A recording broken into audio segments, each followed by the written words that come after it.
ఇప్పటి భారత పౌరులను మీరు చెప్తున్నారో, ఏ విద్యార్థుల రేపు మేధా సంపత్తితో ఈ రాష్ట్రం బాగుపడుతుందని మీరు భావిస్తున్నారో, ఇవాళ ఆ మేధాశక్తిని సంపే ప్రయత్నం చేస్తున్నారు, నిర్వీర్యం చేసే ప్రయత్నం చేస్తున్నారు. ఇది మంచిది కాదు అని చెప్పి ప్రభుత్వాన్ని హెచ్చరిస్తారు. ఇవాళ యాజమాన్యాలు గతి లేక గత్యంతరం లేక అనేక మార్లు చర్చలకు పోయి ఓసారి అంటాడు పాత బకాయిలు ఇవ్వండి కానీ అది వదిలిపెట్టింది ఇప్పటి నుంచి ఇస్తామని చెప్తాడు. గవర్నమెంట్ అనేది కంటిన్యూస్ ప్రాసెస్. నిన్నటి దాకా కేసీఆర్ గారు ఉండే, ఇవాళ రేవంత్ రెడ్డి గారు వచ్చి ప్రభుత్వాలు మారినప్పుడు నేను కట్టాల్సినటువంటి ఇంటి బిల్లు కట్టకుండా ఉంటుందా? నేను కట్టాల్సినటువంటి ప్రభుత్వ పరంగా ఏమైనా పే చేసి ఉంటే బాకీ పడుతూ ఉంటుందా? లేదా వాళ్ళకు ఆలోచన ఉందా లేదా? ఏమైనా ఘాటుగా మాట్లాడితేనేమో కొంత తింటున్నారు, మమ్మల్ని తూలాడుతున్నారు, మమ్మల్ని ఎందుకో మా మీద ద్వేషంతో మాట్లాడుతున్నారు. నేను ఒకటే అంటున్నా, ఇవాళ గవర్నమెంట్ అనేది కంటిన్యూస్ ప్రాసెస్.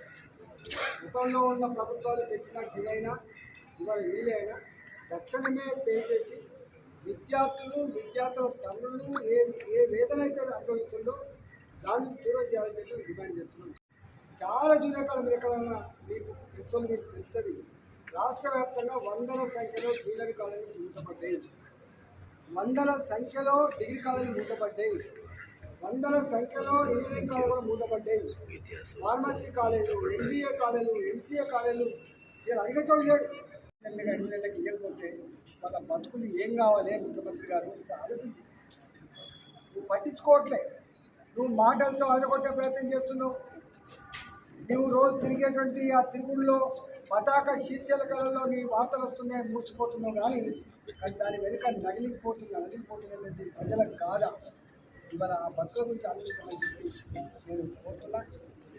ఇవాళ కాలేజ్ యజమాన్యాలతో తక్షణమే కాలేజ్ యజమాన్యాలు లక్షల మంది టీచర్లు వాళ్ళ కుటుంబ సభ్యుల యొక్క వేదన కాబట్టి వేషాలకు పోకుండా తక్షణమే పిలిచి మాట్లాడి ఆ సమస్యను పరిష్కరించమని చెప్పి భారతీయ జనతా పార్టీ పార్లమెంట్ సభ్యులుగా నేను డిమాండ్ చేస్తాను. నేను కూడా 25 ఏళ్ళుగా సిస్టంలో ఉన్న అనేక ప్రభుత్వాలు చూసిన, అనేక బాధ్యతలు నిర్వహించిన, కానీ ఇంత బాధ్యత లేని ప్రభుత్వాన్ని ఫస్ట్ టైం చూస్తుంది. ఇది మంచిది కాదు. మీరు అనుకుంటున్నారు అండ్రెస్ట్ లీడ్స్ టు, ఇవాళ ఇంత అండ్రెస్ట్ అయితే ఉందో అది ఉత్తగపోతుందని చెప్పి మీరు అనుకుంటున్నారు. అది ఉత్తగపోయే ప్రసక్తి లేదు. ఇలా వాళ్ళ గుండెలు రగిలిపోతున్నాయి, ఇలా బాధపడుతూ ఉన్నారు. దాని కనుక పరిష్కారం చూపకపోతే ఇలా ప్రజల ఆగ్రహానికి గురికాక తప్పదని చెప్పి కూడా ఈ ప్రభుత్వాన్ని హెచ్చరిస్తూ ఉన్నారు. తక్షణమే పరిష్కరించమని చెప్పి డిమాండ్ చేస్తారు. రాష్ట్రంలో కేంద్ర ప్రభుత్వ కారణం అని చెప్పేసి చాలాసార్లు గతంలో చెప్పిన మళ్ళీ చెప్తున్నారు. ఎప్పుడు కూడా ఇవాళ ఈ ఖరీఫ్ లేదా రెండవ పంట 2025-26 సంవత్సరం 2025-26 సంవత్సరం 2024లోనే బిల్లు కట్టాలి, ట్రాన్స్పోర్ట్ చేసుకోవాలి, గోడలలో స్టాక్ పెట్టుకోవాలి, డిస్ట్రిబ్యూషన్ చేసుకోవాలి. ఇదంతా రాష్ట్ర ప్రభుత్వం చేసుకోవాల్సింది. కానీ ఇప్పుడు ఈ ప్రభుత్వం అసలు ముందుగా అసెస్ చేసుకోవాలి కదా. ఇదంతా ఎవరు చేయాలి? గవర్నమెంట్ ఆఫ్ ఇండియాకి ఇండియన్ ఎవరు పంపాలి? సకాలంలో ఎవరు పంపాలి? పంపిన ఇండియన్ డబ్బులు కాన్సెంట్ తీసుకోవాలి. కాన్సెంట్ ఇచ్చిన తర్వాత డబ్బులు పే చేయాలి. మీకు ఒక్కసారి అనిపిస్తే రేకులు కూడా దొరుకుతలేవు, రైల్వే వ్యాగన్లు కూడా దొరుకుతలేవు అని చెప్పంటారు. అవన్నీ వాళ్ళే పరీక్ష చేసుకోవాలి. ఇదంతా కంటిన్యూస్గా ఒక వ్యవస్థ మాటలు చేస్తే తప్ప ఈ ఎరువులు రావు. నువ్వు మందికి అంచనా ఉందా లేదా? బాగా వాడుతారు వాడతారు. మరి నువ్వు చేసే పని ఏంటి? నువ్వు అంచనా ఉండాలి కదా, బఫర్ స్టాక్ పెట్టుకోవాలి కదా. ఇవాళ ఎంత మేరకు కేంద్రాన్ని నిందిస్తావు? నాకేమైనా అవసరం ఉంటే నేను కదా చేసుకోవాల్సి.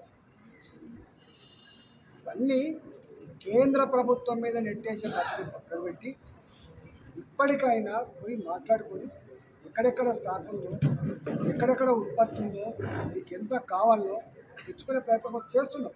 కానీ చేతులు కాలిన తర్వాత ఆకులు పట్టుకుని లాభం ఏమున్నది? ఇవాళ ప్రభుత్వం ఇతరుల మీద నిందేసి తప్పించుకునే పెద్ద పరిస్థితి అనువైతే రైతాంగం మీకు రైతు చాలా ఇంపార్టెంట్ మీకు తెలుసు. తెలంగాణ జీవనాధారమే వ్యవసాయం. రైతులు ఏడిస్తే నీకేం మంచిగా అయితే చెప్పండి. నేను రైతు బంధు ఇస్తాను, నేను రుణమాఫీ చేస్తాను, ఇవన్నీ కాదు. రైతు మొట్టమొదటి కావాల్సింది తన వ్యవసాయానికి ఏది ఇబ్బంది లేకుండా ఇవ్వడం, తన పంటను ఇచ్చిన మాట ప్రకారం కొనడం. ఇవాళ 500 రూపాయలు ఇస్తా అని చెప్పిన సన్న వాళ్ళకి ఇచ్చిన వైపు వచ్చినాయని చెప్పండి. మాటలు తప్ప. కానీ మాటలకు చేతలకు ఈ ప్రభుత్వం దగ్గర కొంత లేదు. అదరగొట్టి బతుకుతున్నారు తప్ప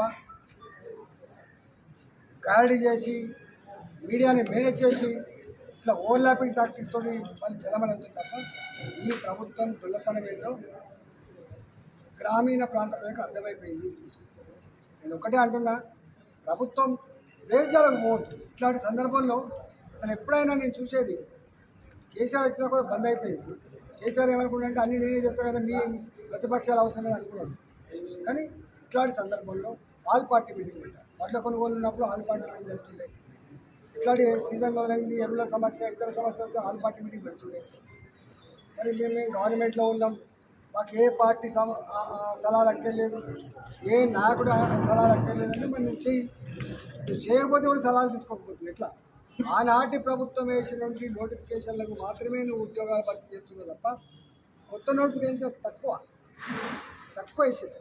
ఇది ఒకటే అంటున్నా, తక్షణమే ఎప్పటికప్పుడు మీరు అన్నారు ఉద్యోగ క్యాలెండర్నే మేము విడుదల చేస్తాను.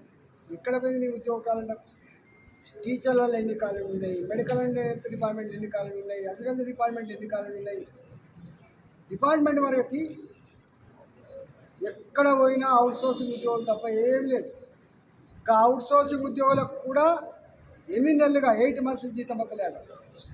గెస్ట్ లెక్చరర్ మీకు పోస్టులు ఉంటారు, గెస్ట్ లెక్చరర్ 6 నెలలు అవుతుంది. ఇంకా గెస్ట్ లెక్చరర్స్ కూడా జీతాలు లేవు.